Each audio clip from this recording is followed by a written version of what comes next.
अस्सलाम वालेकुम everyone, this is Faisal Aslam और इस वीडियो में हम बात करेंगे एवरीडे साइंस एमसीक्यूज़ के पार्ट 3 की। ये सारे वो एमसीक्यूज़ हैं जो कि पास पेपर्स में आ चुके हैं और मैंने एज इट इज़ वहाँ से उठा के इस वीडियो में ऐड किए हैं और साथ कुछ थोड़ी बहुत डिटेल याद रखने का तरीका और साथ कुछ रेलिवेंट एमसीक्यूज़ ऐड करके आपके सामने।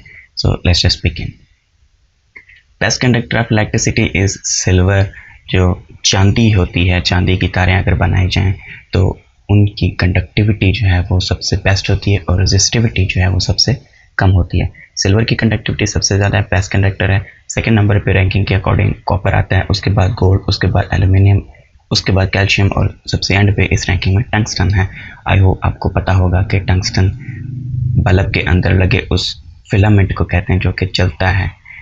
क्या आप मुझसे कोई बता सकता है कि इलेक्ट्रिसिटी की स्पीड कितनी होती है? ये आपके लिए क्वेश्चन है, कमेंट्स में आपने बताना है मुझे। Remedy for all diseases is known as, एक ऐसा इलाज जो तमाम बीमारियां ख़त्म कर दे उसको क्या कहते हैं? सेंसर नहीं, इसका मतलब होता है स्ट्रॉन्ग डिसअप्रूवल और हार्श क्रिटिसिज्म। किसी चीज़ पर कोई पाबंदी लगा देना या उस पर सख्त तनकीद करने को सेंसर कहते हैं। एंटीसेप्टिक उस चीज़ को कहते हैं जो कि नॉन लिविंग सर्फेसिस के ऊपर जर्म्स को ख़त्म कर देता है, यानी जिस तरह तेज़ाब वगैरह होता है या इस तरह के जो केमिकल्स फर्श के ऊपर लगाए जाते हैं साफ़ करने के लिए, वही चीज़ें अगर बॉडी के ऊपर लगाई जाएँ तो वो बॉडी को जला देंगे, इसलिए वो उनको एंटीसेप्टिक कहा जाता है और वो नॉन लिविंग सर्फेसिस के ऊपर इस्तेमाल होती है। पेनिसिलिन जो है एंटीबायोटिक है, बैक्टीरिया को किल करती है। पेनेसिया जो है ये एक ऐसी रेमेडी है, एक थ्योरी है, एक जस्ट थिंकिंग है, फिलॉसफी है।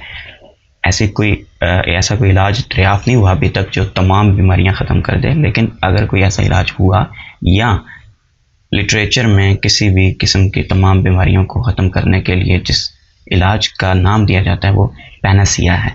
ग्रीक गॉडेस जो ये तस्वीर में दिखाई गई है, इसके नाम पे इस रेमेडी का नाम रखा गया है।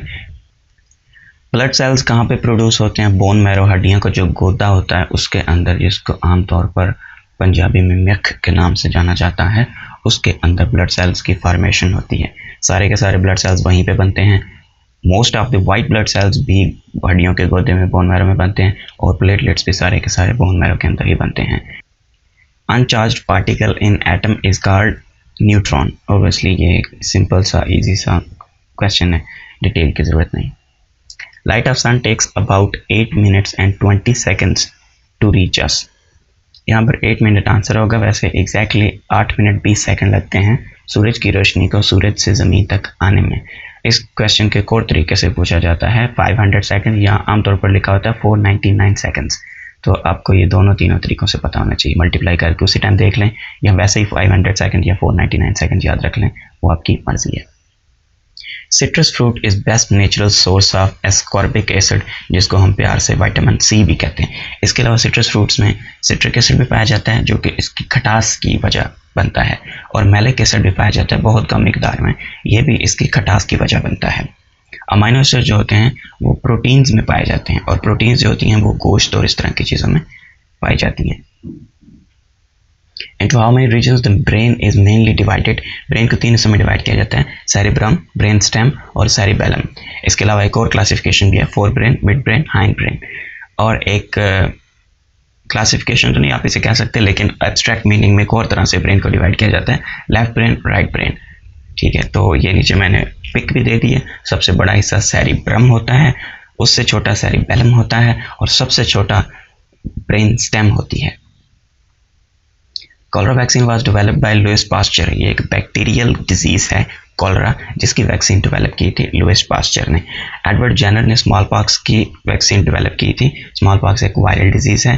लियोन कालमैथे जो है इसने ट्यूबरक्लोसिस की वैक्सीन डेवलप की थी, ये भी एक बैक्टीरियल डिजीज़ है। BCG का मतलब ये है बेसिलस कालमैथे, जो इसका अपना नाम है लियोन कालमैथे, और ग्वेरन एक दूसरे बंदे का नाम था। BCG vaccine against tuberculosis. John F. Anders जो है इसने मीजल्स के लिए वैक्सीन डेवलप की थी। मीजल्स एक वायरल डिजीज़ है। Anaemia decrease in RBC is cause due to deficiency by iron. Iron की कमी होगी, RBCs की कमी होगी, और RBCs की कमी को इनीमिया कहा जाता है। पिक्चर में आपके सामने एक जो हीमोग्लोबिन है उसका स्ट्रक्चर है, इसके बिल्कुल सेंटर के अंदर जो Fe लिखा हुआ है, इसका मतलब आयरन है। तो अगर आयरन अमाउंट आयरन की अमाउंट डेफिशिएंट होगी, कम होगी, तो ये हीमोग्लोबिन का सेंट्रल एटम ऐड नहीं हो सकेगा। जब सेंट्रल एटम ऐड नहीं होगा तो हीमोग्लोबिन ऐड नहीं होगी और हीमोग्लोबिन नहीं बन सकेगी तो एनीमिया हो जाएगा, आरबीसी इस फंक्शन परफॉर्म नहीं कर पाएंगे। Sunlight is composed of 7 colours. Which is the least conductor of electricity among the following. इनमें से सिल्वर सबसे बेस्ट कंडक्टर है, आयरन भी अच्छा कंडक्टर है, कॉपर की आमतौर पर तारें होती हैं तो इसलिए वो सबसे अच्छा कंडक्टर है सिल्वर के बाद, और वुड जो है ये सबसे लीस्ट कंडक्टर है, बैड कंडक्टर है, इंसुलेटर है। साथ में मैंने पिक दे दिया electrical conductor silver, gold, copper, steel और सी वाटर, समंदर का पानी, ये इलेक्ट्रिकल कंडक्टर्स हैं। Insulators rubber, glass, oil, diamond और dry wood. Dry wood insulator है और वेट वुड अगर गीली लकड़ी होगी तो वो एक बैड कंडक्टर है, लीस्ट कंडक्टर है, कंडक्ट करेगा कुछ ना कुछ। विच vitamin cannot be stored in the human body. Water soluble vitamin जो हैं वो स्टोर नहीं हो सकते। पानी जो है आपके जिस्म में स्टोर नहीं होता, बल्कि जब आपको पानी की ज़रूरत होती है उस वक्त आप पी लेते हैं और जो एक्स्ट्रा पानी होता है वो एक्सक्रीट हो जाता है, निकल जाता है, यूरिनेट हो जाता है। तो जो वाटर सॉल्युबल वाइटामिन हैं वो स्टोर नहीं होते, लाइक बी एंड सी। जबकि फैट सॉल्युबल, जिस तरह से फैट हमारी बॉडी में स्टोर हो जाते हैं, चर्बी हमारे जो पेट के ऊपर मौजूद होती है तो उसके अंदर वाइटामिन भी स्टोर हो जाते हैं, ए, डी, ई, एन, के, ये फैट सॉल्युबल हैं, ये स्टोर हो सकते हैं। बी और सी वाटर सॉल्युबल जो हैं वो स्टोर नहीं हो सकते। जॉन्डिस किस वजह से होता है। लिवर जब ब्लड सेल्स को तोड़ता है, आरबीसी को तोड़ता है, तो उसके नतीजे में एक येलो रंग का केमिकल बनता है जिसे बिलिरुबिन कहा जाता है। ये बिलिरुबिन बनाना और इसको बॉडी से एक्सक्रीट करना, बाहर निकालना, लिवर का फंक्शन होता है, लिवर का काम है। लिवर अगर अपना काम सही नहीं कर रहा तो इसका मतलब है बिलिरुबिन जिस्म से बाहर नहीं निकल रहा, और जब जिस्म से बाहर नहीं निकलेगा तो स्किन और आंखों के इर्द गिर्द ये जमा होना शुरू हो जाएगा बिलिरुबिन, जिसकी वजह से स्किन है वो पीली पड़ने लग जाएगी और आंखें भी पीली हो जाएंगी, जो कि जॉन्डिस काज करेगा। जॉन्डिस बजाते खुद कोई बीमारी नहीं है, ये कोई जहरीला केमिकल नहीं है, कोई इशू नहीं होता इससे। लेकिन अगर किसी बंदे को जॉन्डिस है तो इसका मतलब है उसका लिवर ख़राब है और उसे लिवर का इलाज करवाना चाहिए। उसका कोई भी वजह हो सकती है, हेपेटाइटिस वगैरह हो सकता है या वैसे लिवर कैंसर हो सकता है, जिसकी वजह से उसे ये इलामतें शो हो रही हैं, जिसे जॉन्डिस कहा जाता है। न्यूक्लियर एनर्जी किससे ऑब्टेन होती है। यूरेनियम की अफजूदगी से हासिल होती है। यूरेनियम का जो न्यूक्लियर फिशन होता है उससे निकलती है। एक और क्वेश्चन भी आमतौर पर पूछा जाता है कि न्यूक्लियर एनर्जी जो है वो फ्यूजन रिएक्शन से निकलती है या फिशन रिएक्शन से निकलती है। तो ये नीचे मैंने दे दिया, न्यूक्लियर फिशन रिएक्शन से यूरेनियम को जब तोड़ा जाता है तो उस वक्त न्यूक्लियर एनर्जी जो है वो हासिल होती है। Red colour of blood is due to the presence of a pigment known as haemoglobin. Reddish colour का ही होता है। क्लोरोफिल ग्रीन कलर का होता है। बाइल जो है ऑरेंज येलो होती है। जो बाकी दो ऑप्शन दिए हुए थे उनके कलर मैंने बता दिए हैं। नॉर्मल ये स्केल दिया हुआ है, अगर रेड कलर कम होता जाएगा, वाइट की तरफ जाता जाएगा, तो इसका मतलब है कि हीमोग्लोबिन की कमी है। 4 ग्राम पर DL का मतलब होता है क्रिटिकली कमी हो गई है। 12 ग्राम पर डेसीलीटर नॉर्मल अमाउंट है हीमोग्लोबिन की ब्लड के अंदर। उसके बाद नीचे जब आते जाएंगे तो हल्का हल्का एनीमिया होने के बाद क्रिटिकल एनीमिया हो जाएगा, जब आपके ब्लड में लेस देन 4 ग्राम पर डेसीलीटर हीमोग्लोबिन की अमाउंट हो जाएगी। Which of the following instruments is used for measuring earthquake magnitude? ज़लज़ले को नापने के लिए रेक्टर स्केल होता है। इसमें आप पिक में देख सकते हैं, जब ये ज़मीन की हरकत की वजह से हरकत करता है तो इसके ऊपर जो गोला लगा हुआ है वो मूव करता है। इस गोले के नीचे एक पेन लगा है जो पेपर के ऊपर ज़लज़ले की शिद्दत को जो है वो लिखना शुरू कर देता है। जितनी लंबी लाइन लगेगी उसका मतलब उतना ज़्यादा ज़लज़ला आ रहा है। एनीमोमीटर जो होता है, ये जो कप बने हुए हैं इनके अंदर जब हवा लगती है तो ये घूमता है और इससे पता चलता है कि हवा की रफ्तार कितनी है। पायरोमीटर जो होता है ये टेम्परेचर, जब बहुत ज़्यादा टेम्परेचर मेजर करना हो तो उस वक्त पायरोमीटर यूज़ करते हैं।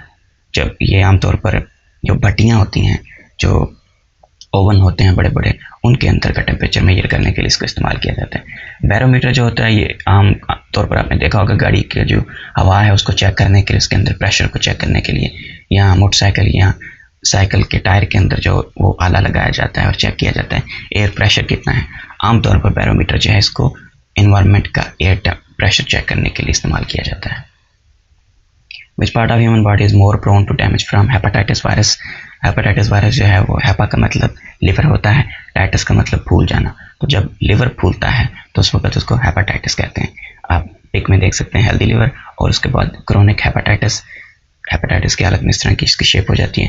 फिर उसके बाद जब मज़ीद ख़राब होती है सिरोसिस हो जाता है, और उसके बाद जब लिवर कैंसर होता है तो ये चौथी हालत हो जाती है लिवर की। Wet disease is caused by iodine deficiency. क्वार्टर होता है आयोडीन डेफिशिएंसी से। पिक में आप देख सकते हैं हेल्दी थायराइड ग्लैंड किस तरह का होता है, और जब खुराक में आयोडीन की कमी होती है तब आपका जो एडम्स एप्पल है, जो गला है, वो फूल जाता है, क्योंकि जो थायराइड ग्लैंड है वो फूल जाता है आयरन की डेफिशिएंसी की वजह से, और फिर ग्वाइटर हो जाता है, जिसको गिलड़ भी कहते हैं। Dialysis is use for the treatment of kidney failure. जब किसी बंदे के गुर्दे जो हैं वो फेल हो जाते हैं, वो खून को साफ करने का काम प्रॉपर तरीके से नहीं करते, तो फिर तस्वीर के मुताबिक उसका खून बाहर निकाल कर साफ करके वापस उसके अंदर लौटा दिया जाता है। ये डायलिसिस का तरीका जो है ये कुछ दिनों बाद दोबारा रिपीट करना पड़ता है। Banaspati ghee commonly used in Pakistan is produced by the hydrogenation of palm oil. Palm oil की हाइड्रोजनेशन से बनास्पति घी बनता है। ऑयल की जब हाइड्रोजनेशन की जाती है तो ऑयल के अंदर जो डबल बॉन्ड्स होते हैं वहाँ पर हाइड्रोजन आके लग जाती है, डबल बॉन्ड ख़त्म हो जाते हैं और वो सेमी सॉलिड किस्म का सैचुरेटेड और घी टाइप का बन जाता है।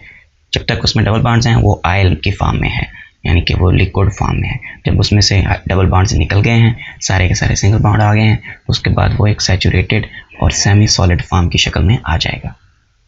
What does MRI stand for? Magnetic resonance imaging. इसमें पिक में आप देख सकते हैं एक बंदे को इस मैग्नेटिक फील्ड के अंदर ले जाया जाता है। इर्द गिर्द चारों तरफ 3D स्ट्रक्चर्स के अंदर मैग्नेट लगे होते हैं। ये मैग्नेट बॉडी के इर्द गिर्द घूमते हैं और एक 3D स्ट्रक्चर जो है वो बना के दिखाते हैं बंदे का कि इसमें यहाँ पर ये वाला इशू है। आमतौर पर इसे MRI को इस्तेमाल किया जाता है ब्रेन के प्रॉब्लम्स चेक करने के लिए। Polio is caused by a virus, that's why it's a viral disease. It affects spinal cord. हराम मगज जो होता है उसको इफेक्ट करती है और कुछ मखसूस हिस्से जो होते हैं वो पैरालाइज हो जाते हैं, टांगें काम नहीं करती, हाथ काम नहीं करते, मजबूरी हो जाती है। करंटली सिर्फ अफगानिस्तान और पाकिस्तान में ही मौजूद है। जोनस साल्क ने सबसे पहले इसकी वैक्सीन बनाई थी। Which one of the following is not a mammal? इनमें से कौन सी मैमल नहीं है? मैमल होने की निशानी ये होती है कि आपके अंदर फेफड़े होते हैं, गलफड़े नहीं होते। शार्क जो है वो फिश है, बाकी वेल, डॉल्फिन और सील ये तीनों मैमल हैं। मैमल का मतलब यह है कि इनको सांस लेने के लिए पानी के ऊपर आना पड़ता है, ये पानी के अंदर ही सांस नहीं ले सकती। आप पिक में देख सकते हैं, पहली पिक में डॉल्फिन है जिसके ऊपर सुराख सा बना हुआ है। इस सुराख को ब्लो होल कहा जाता है, यहाँ से ये सांस लेती है। जब भी ये पानी के ऊपर आती है इस सुराख से ये सांस लेती है और फिर वापस पानी के अंदर चली जाती है। दूसरी पिक में व्हील है, हम्प व्हील, ये भी हम्पबैक व्हील, ये भी पानी से ऊपर आकर तो सारा सांस एक दफ़ा ले लेती है। जो आप पानी की बौछार ऊपर की तरफ देख रहे हैं ये इसका सांस लेना है, उसके बाद ये लंबा सा सांस लेके फिर पानी के अंदर चली जाती है। Longest bone in the human body is femur. इसको थाई बोन भी कहा जाता है और ये लॉन्गेस्ट और स्ट्रॉन्गेस्ट है ह्यूमंस में। Which one of the following disease is caused by drinking of contaminated water? Cholera जो है ये बैक्टीरियल डिजीज़ है, हैज़ा कहते हैं आमतौर पर, और ये गंदा पानी या गंदी खुराक खाने से होता है। मलेरिया जो है ये एनोफ्लीज मच्छर से होता है, मादा मच्छर से, और जो इन्फेक्शियस एजेंट होता है जो मच्छर के अंदर से होकर इंसानी जिस्म के अंदर ट्रांसफ़र होता है वो प्लाज्मोडियम होता है। बुनियादी तौर पर मलेरिया फैलाने की जो वजह बनता है वो प्लाज्मोडियम होता है। एनोफ्लीज मच्छर जो है ये सिर्फ फैला के चला जाता है, अंदर जो जाके जिसने फैलाना होता है वो प्लाज्मोडियम होता है। ट्यूबरक्लोसिस जो है ये एक बैक्टीरियल डिजीज़ है। डायबिटीज़ जो है ये एक जेनेटिक डिजीज़ है और आमतौर पर जब बंदा मोटा होता है तो इसके डायबिटीज़ होने के चांसेस बढ़ जाते हैं। इन्वायरमेंटल फैक्टर से भी हो सकती है और जेनेटिक फैक्टर से भी हो सकती है। डायबिटीज़ जो है ये मल्टी फैक्टोरियल है। According to the scientific research, one of the following items of daily use has antiseptic properties. जरासीम कुश प्रॉपर्टीज़ किसकी होती हैं? अनियन की जो प्रॉपर्टीज़ हैं काफ़ी ज़्यादा हैं। इसके अलावा गार्लिक और साल्ट भी काफ़ी हद तक जरासीमों को मार देते हैं, बैक्टीरियल एंटीबैक्टीरियल इनकी प्रॉपर्टीज़ हैं। लेकिन अनियन यानी जो प्याज है इसकी जो एंटीबैक्टीरियल और एंटीसेप्टिक प्रॉपर्टीज़ हैं वो बाकियों से ज़्यादा हैं। 1 metric ton is equal to 1000 kilograms. Metric ton में 1000 किलो होते हैं। नॉर्मल जो टन होता है जिसको शॉर्ट टन कहते हैं उसमें 907 किलो होते हैं। तो आपको ये चीज़ याद रखनी चाहिए। ये मैट्रिक नहीं है जिसको आप आमतौर पर 10वीं क्लास कहते हैं मैट्रिक या मैट्रिकुलेशन, ये मीट्रिक है। मैट्रिक में ए आता है, MAT RAC और मीट्रिक में METRIC आता है। Which element is called the earth maker? Silicon 25% share होता है सिलिकॉन का ज़मीन के क्रस्ट में, इसलिए इसको अर्थ मेकर कहा जाता है। इससे भी ज़्यादा ऑक्सीजन होती है 46.6%, लेकिन ये ऑप्शन में मौजूद नहीं थी। बाकी एलिमेंट्स की जो क्वांटिटी है वो अर्थ के क्रस्ट में काफ़ी कम होती है। Distance of a place south और north of equator is called latitude. Poles के बीच में से जो लाइन गुजरती है उसको जब आप परपेंडिकुलर मूव करते हैं तो लॉन्गिट्यूड्स कहलाते हैं, लेकिन पोल्स के पैरेलल जब आप मूव करते हैं तो उस वक्त आप लैटिट्यूड में मूव कर रहे होते हैं। यानी कि इक्वेटर के नॉर्थ और साउथ की तरफ अगर आप मूव करते हैं, इक्वेटर के परपेंडिकुलर मूव करते हैं, तो उस वक्त आप लैटिट्यूड में मूव कर रहे हैं। लेकिन अगर आप इक्वेटर के पैरेलल मूव करते हैं तो आप लॉन्गिट्यूड में मूव कर रहे हैं। एल्टीट्यूड जो होता है वो ऊंचाई होती है। जैसे जब आप सतह समंदर पे खड़े हैं तो आपका एल्टीट्यूड 0 है, जब आप K2 पे खड़े हैं तो आपका जो एल्टीट्यूड है वो 8611 मीटर है। Theory of relativity was presented by who presented the theory of relativity? Albert Einstein ने ये थ्योरी ऑफ रिलेटिविटी प्रेजेंट की थी। क्लासिकल थ्योरी ऑफ रिलेटिविटी ये थी कि अगर आप किसी गाड़ी में जा रहे हैं और आपकी स्पीड 60 किलोमीटर पर आवर है, तो आप उस सड़क पे अकेले जब जा रहे हैं तो सबसे फास्ट हैं। लेकिन आपके साथ कोई और आ जाता है जिसकी स्पीड 80 किलोमीटर पर आवर है, तो फिर वो आपसे फास्ट है। उसके साथ कोई और आ जाता है जिसकी स्पीड 100 किलोमीटर पर आवर है, तो फिर वो आप दोनों से फास्ट है। 80 किलोमीटर वाला आपसे फास्ट है, लेकिन दूसरे वाले 100 किलोमीटर पर आवर वाले से स्लो है। तो रिलेटिव स्पीड्स हैं, एक की स्पीड दूसरे से ज़्यादा है और दूसरे की स्पीड तीसरे से ज़्यादा है, और बीच वाले की स्पीड पहले से ज़्यादा है लेकिन तीसरे से कम है। तो ये चीज़ें जो हैं ये रिलेटिविटी में आती हैं, एक चीज़ दूसरी चीज़ के रिलेटेड होती है, एब्सोल्यूट नहीं होती। किसी भी तरह से कोई भी चीज़ जो है कायनात के अंदर वो ना तो एब्सोल्यूट रेस्ट में है और ना ही एब्सोल्यूट मोशन में है। मतलब जब आप घर पे बैठे हैं बिल्कुल आराम से सुकून से बैठे हैं, कहीं भी हरकत नहीं कर रहे, उस वक्त भी ज़मीन आपको लेके हरकत कर रही है, तो आप ज़मीन के लिहाज से तो रेस्ट पे हैं। लेकिन अगर ज़मीन से बाहर निकल के देखें तो आप बहुत ज़्यादा तेज़ी के साथ कायनात के अंदर, सोलर सिस्टम के अंदर, गैलेक्सी के अंदर मूव कर रहे हैं। ये चीज़ रिलेटिविटी कहलाती है। आप ज़मीन के लिहाज से रेस्ट पे हैं, बाहर के लिहाज से मोशन में हैं। उसके बाद इसके जो पोस्टुलेट्स थे वो कुछ मैंने दे दिए हैं, आपको समझ आए तो ठीक है, नहीं तो फिर मेरा भी सब्जेक्ट जो है वो फिजिक्स नहीं है तो मैं प्रॉपर तरीके से समझा नहीं पाऊंगा। Speed of light in a vacuum is same for all observer. कोई ऑब्जर्वर कहीं से भी किसी भी जगह से किसी भी तरीके से देखेगा, स्पीड ऑफ लाइट जो है उसके लिए सेम रहेगी वैक्यूम के अंदर, जहाँ पर उसको कोई हिंड्रेंस ना हो रास्ते में। Two event simultaneously for one observer may not be simultaneous for another observer. अगर जैसे मैंने एग्जांपल दी ज़मीन की, तो अगर दो लोग ज़मीन पे आपस में एक दूसरे के साथ बैठे हैं, सुकून से आराम से बैठे हैं, तो वो एक दूसरे के लिहाज से रेस्ट में हैं, ठीक है, वो मूव नहीं कर रहे, किसी भी तरीके से मूव नहीं कर रहे। एक बंदा जो बाहर शटल में बैठा हुआ है, ज़मीन से बाहर बैठा हुआ है, वो ज़मीन पे इन दोनों लोगों को देख रहा है, किसी भी तरीके से अगर देख रहा है तो उसके अकॉर्डिंग ये लोग रेस्ट में नहीं हैं, उसके लिहाज से ये दोनों रेस्ट में नहीं है। ज़मीन मूव कर रही है और ये लोग भी उसके साथ साथ मूव कर रहे हैं, तो इन दोनों के अकॉर्डिंग ये दोनों रेस्ट में हैं, लेकिन बाहर के एक बंदे के अकॉर्डिंग ये बहुत स्पीडीली मूव कर रहे हैं। Time stops when travelling at speed of light. जब आप स्पीड ऑफ लाइट के मतलब जो लाइट की स्पीड है उस रफ्तार से सफ़र करते हैं, उस वक्त टाइम रुक जाता है।